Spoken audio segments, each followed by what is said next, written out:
നിങ്ങളുടെ favourite shows ഇനി ഒരിക്കലും മിസ്സാവില്ല. ഇപ്പോൾ C5-ലൂടെ കാണും നിങ്ങളുടെ ഫേവറേറ്റ് ഷോ തികച്ചും സൗജന്യമായി. ഈ ഭൂമിയിൽ എന്നേക്കാൾ നിന്നെ കൂടുതൽ അറിയുന്ന ആർക്കാ?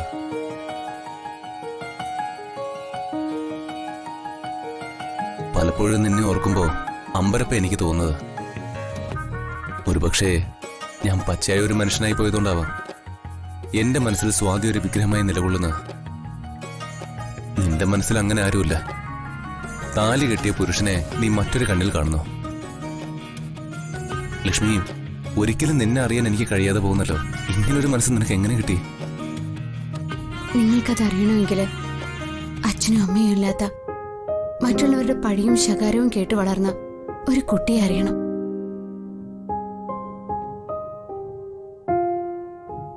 സങ്കടങ്ങളൊക്കെയും ദൈവത്തിൽ അർപ്പിച്ച് ജീവിച്ച ഒരു പാവം പെണ്ണിനെ അറിയണം. അവൾക്ക് കിട്ടുന്ന കൈത്താങ്ങ് ദൈവം തന്നാണെന്ന് വിശ്വസിക്കാനുള്ള മനസ്സ് അവൾക്ക് മാത്രമേ ഉണ്ടാവൂ. ആ വിശ്വാസം ഉണ്ടെങ്കിൽ സ്വാർത്ഥത മനസ്സിലുണ്ടാവില്ല. സ്നേഹത്തിനൊരു മുഖമേ ഉണ്ടാവൂ. ആ വികാരം നിങ്ങൾക്കറിയില്ല. നിങ്ങൾ എന്നെ മരണത്തിൽ നിന്ന് കരകയറ്റി ഞാനീ താലി അണിയുന്നതിലൂടെ എനിക്ക് ജീവൻ തന്ന മനുഷ്യനോട് പ്രത്യുപകാരം ചെയ്യാം.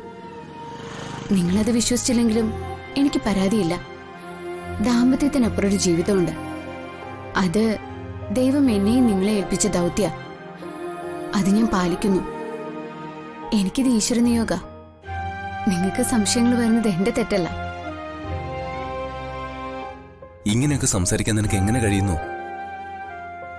നിങ്ങളുടെ ചിന്തകൾ വഴിവിട്ടു പോകാതിരിക്കാൻ ഞാൻ ദൈവത്തെ സാക്ഷിയാക്കി സംസാരിച്ചല്ലേ പറ്റൂ. ഞാൻ നിർത്തി. ചേച്ചിയുടെ മനസ്സ് ഒരിക്കലും വ്യതിചലിച്ചു പോകുന്നതല്ല. എന്നിട്ടും ചേച്ചി മറ്റൊരു വഴിക്ക് ചിന്തിച്ചു പോയി. അതിന് എനിക്കും നിങ്ങൾക്കും പാളിച്ചു പറ്റിയിട്ടുണ്ട്. ഇനി നമ്മൾ തമ്മിൽ കൂടിക്കാഴ്ചകളോ സംസാരമോ ഒന്നും ഉണ്ടാവാൻ പാടില്ല. അപ്പോ എന്റെ വേദന ഞാൻ ആരോട് പറയും? വേദനിച്ചിട്ട് ചേച്ചിയുടെ മുന്നിൽ ചിരിച്ചു കാണിക്കുന്നതാ വഞ്ചന. സങ്കടം വന്ന ചേച്ചിയോട് പങ്കിടണം, സന്തോഷവും അതുപോലെ. ചേച്ചിയുടെ മുന്നിൽ സന്തോഷം പ്രകടിപ്പിക്കുന്ന ഒരാള് കരയുന്നുണ്ടെന്ന് മനസ്സിലാക്കാൻ ആർക്കാ കഴിയാത്തത്? ചേച്ചിക്ക് നന്നായിട്ട് അറിയാം. ശരിയാ, ഇനി അതുണ്ടാവില്ല. എല്ലാം ഞാൻ അവളോട് ഷെയർ ചെയ്യും. എന്റെ ഉൾക്കണ്ട മുഴുവനും കവിത ചേച്ചി ഓർത്തു മാത്രം. കവിത ചേച്ചി മുന്നിൽ വന്ന എന്റെ ജീവൻ പോകുന്ന അവസ്ഥയാ. അപ്പച്ചി ഒരു തെളിവിനായി പല വഴികളിലൂടെ സഞ്ചരിച്ച് ഡിറ്റക്റ്റീവിന്റെ അടുത്തെത്തി.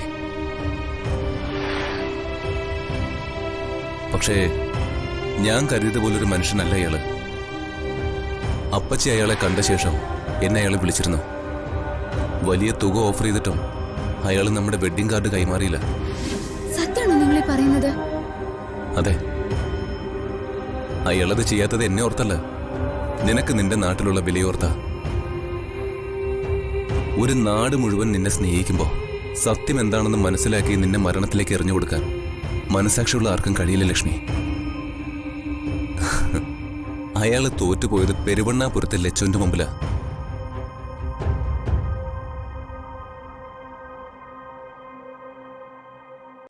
ഡൗൺലോഡ് ചെയ്യൂ C5 ആപ്പ്. കാണൂ എല്ലാ എപ്പിസോഡുകളും സൗജന്യമായി.